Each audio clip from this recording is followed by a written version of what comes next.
안녕하십니까. 현대사 포럼에 오신 것을 환영합니다. 오늘부터는 장시간에 걸쳐서 6.25 한국전쟁 원인과 결과에 대해서 2부로 설명을 해드리려고 합니다. 1부는 시작에서부터 낙동강 전쟁까지, 그리고 2부는 낙동강 전투에서 북진에서 휴전까지 내용을 설명을 해드리려고 합니다. 6.25 한국전쟁은 주로 국방부 전사편찬에서 출간한 전쟁의 배경과 원인, 이 책을 주로 참고를 많이 했습니다. 그리고 육사 5기생들, 그러니까 그때 당시 대대장들이죠. 그리고 육사 8기생들, 그때 당시 중대장들, 이 사람들 증언을 많이 듣고 노병은 늙지 않는다는 책으로 이렇게 그분들 증언록도 있는데 그 증언록을 많이 참고를 했습니다.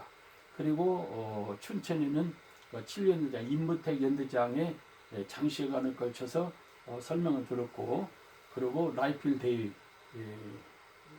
국군 2사단 25연대 라이필 대위 증언도 많이 이제 들었습니다. 그리고 문산에 있는 백선엽 장군 1사단장 문산 전투에 대해서도 많이 증언을 들었습니다. 이 사람들을 증언을 이제 참고를 했고, 그리고 중앙일보에서 출판은 민족의 증언, 그 책도 많이 참고를 해서 6.25를 다뤘습니다. 그래서 6.25는 휴전된 지 지금 올해가 66년인데 65년 동안 어째서 사흘 만에 인민군이 서울을 점령하고, 어째서 6개 사단이 붕괴되고, 어째서 사흘 만에 4만 4천 명이 죽었는가, 여기에 대해서 원인에 대해서는 한 사람도 어느 책도 연구해서 자료를 남긴 사람이 없습니다.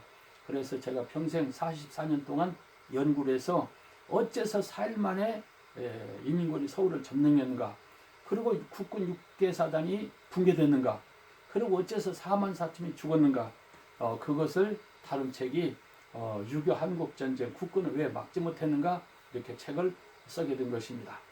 그래서 이 책을 썼는데 책을 많이 보지를 않고, 그리고 이걸 알고는 싶어서 제가 이제 유튜브를 개정을 해서 이것을 전체 국민들한테 알리고 싶어서 유튜브를 개정해서 이렇게 설명을 해드리려고 합니다. 6.25를 알으려면 반드시 조선공산당을 알아야지 설명을 할 수 있지, 조선공산당을 알지 못하면 설명을 할 수가 없습니다. 그 조선공산당 중에서도 대표가 박헌영이기 때문에 박헌영에 대해서는 철두철미하게 연구를 해야 됩니다. 그래서 박갑동이가 쓴 박헌영에 대해서 이 책을 참고로 많이 했고, 그 다음에는 김남식 씨가 남로당에 대해서 연구를 많이 했습니다. 김남식 씨의 남로당 연구도 이것도 많이 이제 참고를 했습니다. 그리고 이제 최근에 쓴 박헌영 전집이 있는데, 이것은 박헌영이가 계속 이렇게 45년 8월 15일부터 돌아가실 때까지 성명서를 냈는데, 그 성명서를 주로 쓴 책입니다. 9권으로 되는데, 그 성명서를 분석해서 어떤 때는 어떻게 성명하고 어떤 때는 어떻게 성명을 했는가, 그걸 분석해서 그때 상황을 이렇게 많이 참고를 했습니다. 그리고 6.25를 알으려면 48년도 5월 10일 총선을 반드시 알아야 됩니다. 그 50 총선은 1940년에 해방됐을 때 미군은 남북한이 분단되니까 어떻게 하면은 이제 통일이 된 한반도가 통일이 된 정부를 세울까 연구해서 한 것이 모스크바에서 미국하고 소련하고 합의를 본 것이 신탁통치입니다. 신탁통치는 5년 동안 한다고 그랬는데, 거기서 결정하는 것이 아니라 북한하고 남한하고 같이 의논해서 결정하겠다, 그런 것이지 신탁통치를 거기서 결정한 것이 아닙니다. 그런데 남한의 우익들은 거기서 5년 동안 신탁통치를 결정하는 것으로 알고 죽자살자 반대로 하고, 그리고 북한하고 조선공산당 박헌영계에서는 죽자살자 찬성하고, 그래서 좌우가 극렬적으로 대려버리니까 하지 정부, 미 군정, 하지 중장, 미 군정에서는 도저히 이것을 어떻게 할 수가 없어서 포기를 하고, 미 군정 하지 장군은 이 내용을 한반도 정세에 대해서 유엔 총회에다가 상정을 했습니다. 유엔에서는 북한하고 남한하고 합쳐서 총선을 해서 정식 정부를 뽑자 이렇게 합의를 해서 결의를 했습니다.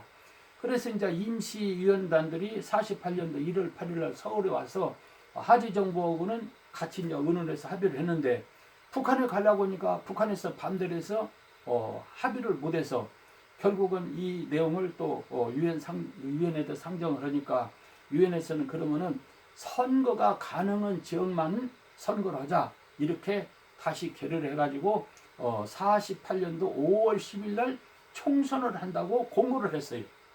그러니까 조선공산당에서는 50선거를 죽자 살자 반대하는데 그 반대가 48년도 2월 7일 날 남당 조선공산당 남도당 30만 원 동원해가지고 폭동을 일으켰습니다.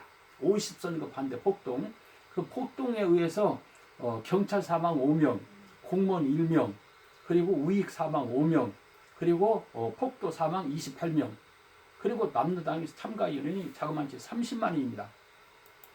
이렇게 많은 사람들이 이제 참석을 해서 50선거를 이제 반대를 했어요.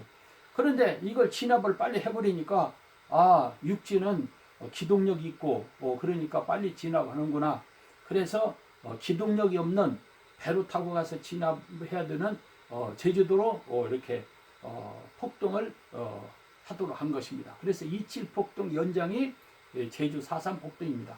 이 제주 4.3 폭동은 50선거 반대하기 위해서 폭동을 일으켰는데 그 주동자가 김달삼, 이덕구 이런 사람들이 주로 했는데 무장을 한 사람들 한 400만 명, 아니 400명, 그리고 이제 죽창 들고 일반인들은 한 1000명, 그래서 1400에서 1500명이 4월 3일 날 새벽 2시부터 이제 우익을 공격하고 파출소 경찰들을 죽이고 그래서 이제 폭동이 일어나는데 그때 당시 이제 제주도 사람들이나 시골에 있는 사람들은 공산당이 뭔지 우익이 뭔지 좌익이 뭔지 또는 뭐가 뭔지를 모르는데 조선공산당에서는 시민들한테 국민들한테 선전하기를 해방이 되는데 친일파를 숙청을 해야 되는데 왜 숙청 안 하느냐, 이게 첫째 국민들한테 선전을 했습니다. 그때 당시 안견이라 친일파를 다 숙청해야 되는데 미국 군정은 자기네 국민이 아니니까 그냥 숙청을 안 했죠. 그래서 친일파 숙청을 국민들한테 설득을 하는데 가장 효과적이고, 두 번째 너무나도 빈부격차가 심하지 않느냐. 그리고 친일파들은 잘 살고 그 반친일파 아닌 사람들은 못 살고 빈부격차가 심한데 공산당에서는 빈부격차가 없어. 너도 잘 살고 나도 잘 살고 똑같이 사는 세상을 만들었다. 빈부격차가 없다. 그리고 귀천이 없다. 평등하게 산다. 그러니까 그 말에 공산당이 뭔지도 모르고 협조를 한 것입니다. 협조를 해서 하는데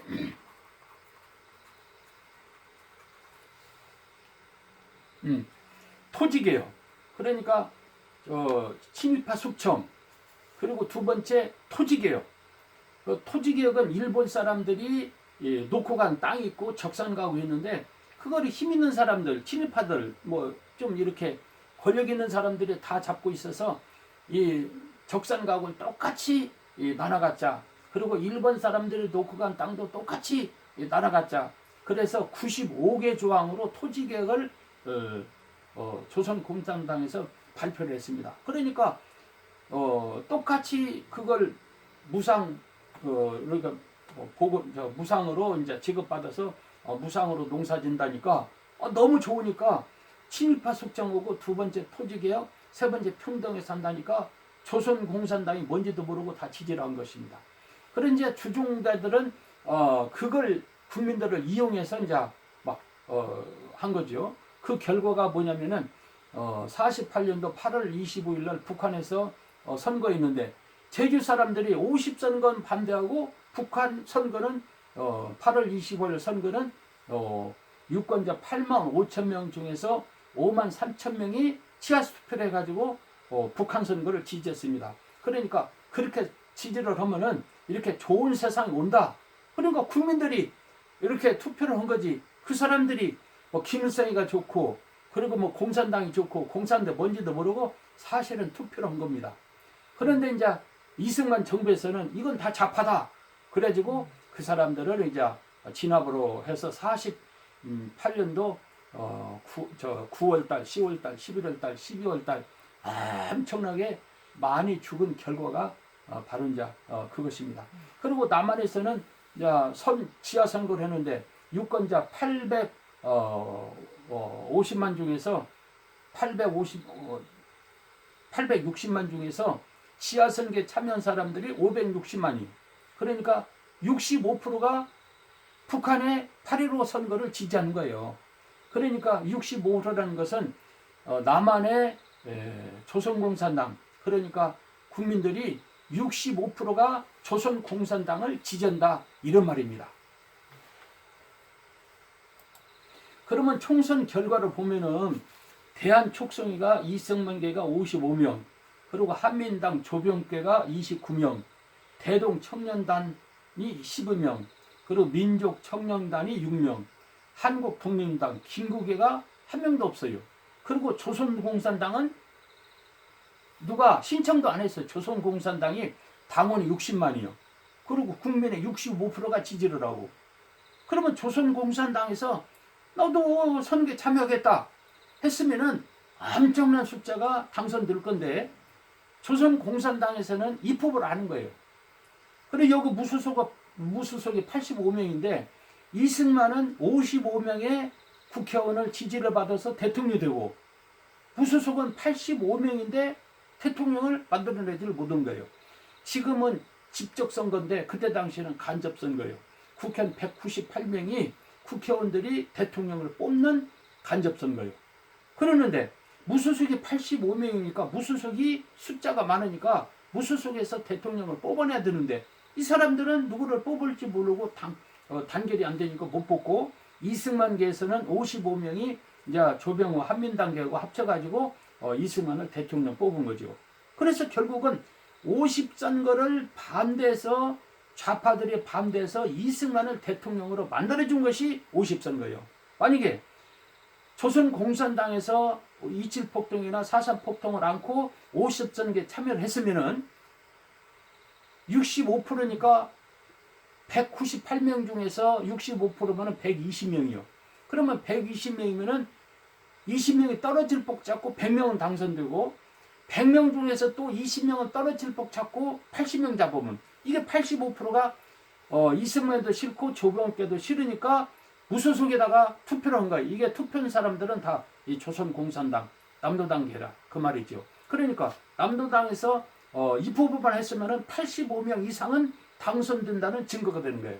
그럼 85명 조선공산당이 당선이 됐으면은 김구 선생이나 조소왕이나 허원이나 김삼영이나 그 중에서 대통령을 만들어내면은 그 사람들이 장관 다 임명하고, 각 도지사 다 임명하고, 그리고 참모총장도 좌파로 다 임명하고, 완전히 남한을 장악을 해서 북한하고 남한하고 합쳐서 통일 공산국가를 만들 수 있는데, 이걸 반대를 한 거예요.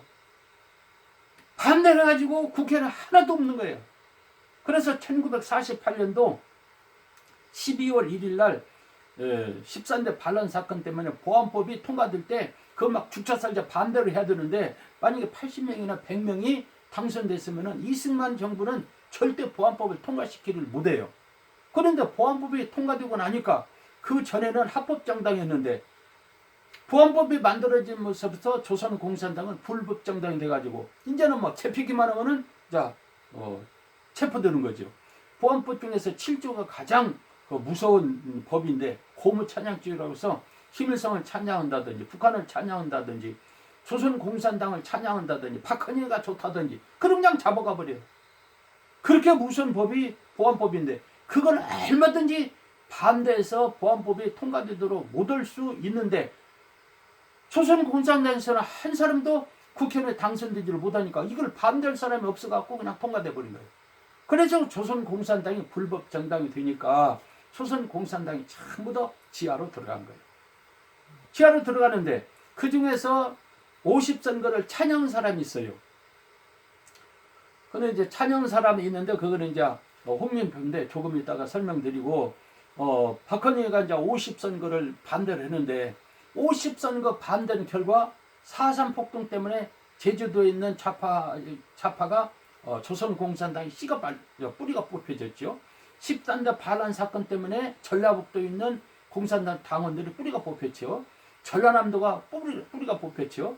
그리고 대구 폭동 사건 때문에 경상북도 조선공산당이 뿌리가 뽑혔죠. 경상남도 뿌리가 뽑혔죠. 결국은 50선거 반대로 해서 남한에는 조선공산당 60만 명이 있는데 다 뿌리가 뽑혀버린 거예요. 그러니까 조선공산당이 50선거 반대 때문에 남한에서 뿌리가 다 뽑히고 반드시 살아서 간 사람들은 북한으로 이제 가버려서 이제 뿌리가 다 뽑혀버리죠. 그래서 50선거가 박헌영이가 참여를 하도록 명령을 내려야 되는데 그걸 반대한 것이 박헌영이가 죽게 되는 조선공산당이 남도당이 죽게 되는 결정적인 망하게 되는 원인이에요. 그리고 김구 선생은 50선거를 찬양을 해야 되는데 50선거를 찬성을 하는 거예요. 그러니까 제주도에서도 이렇게 논쟁을 벌일 때 김구 선생도 반대하는데 너희들이 못한다고 반대하느냐 찬성을 하느냐. 그래서 찬성 반대할 때 김구 선생을 많이 이제 이야기를 했는데 김구 선생도 이렇게 찬성을 해서 국회의원에 나오고 국회의원이 돼서 이승만은 대통령 되고 김구는 국회의장이 되고 서서 협력해서 국가를 잘 이끌어갔으면 너무 좋은데 50선거를 반대하는 거예요. 50선거를 반대했다 그 말은 대한민국을 인정하지 않는다 그 말이에요. 그리고 49년도 1월 18일 김구 선생은 북한에 있는 소련군하고 남한에 있는 미군하고 철수하라. 그리고 다시 평화회담을 하자. 이렇게 성명서를 발표했어요. 그러니까 국민들은 이미 선거가 다 끝나고 대통령이 이승만이가 취임식 다 끝났는데 어떻게 이런 이야기를 하는가. 그리고 미군 철수하라. 그때 아직 미군 철수가 안 했는데 미군 철수가 안 한 이유는 13대 반란 사건 때문에 48년도 12월 말까지 철수기를 했는데 14년대 반란 사건 때문에 철수가 연기돼서 49년도 6월 30일까지 480명만 남기고 다 철수했는데 아직 철수기 전에 49년도 1월 18일 미군 철수하라. 그러니까 국민들이 불안하게 생각을 한 거죠. 그래서 결국은 50선거 반대한 것이 이제 김구 선생도 치명적인 영향을 받은 것이죠. 그 다음에 홍민표는 이렇게 조선공산당 서울시 인민위원장인데 27 폭동을 보고 아무 효과가 없이 폭동만 일으키느냐.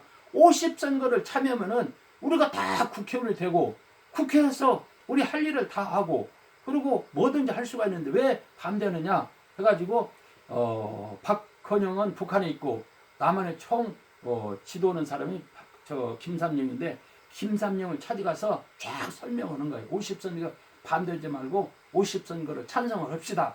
찬성하면은 최하 우리가 100명 이상 국회의원이 되면은 여기서 우리가 김삼영이나 김구 선생이나 조수왕은 대통령을 뽑으면은 이승만 제껴놓고 완전히 우리가 남한을 장악하면은 북한하고 남한하고 합쳐보면은 통일이 되는데 왜 그걸 반대합니까? 그러니까 김삼영이가 깜짝 놀라고 보고서를 써오라.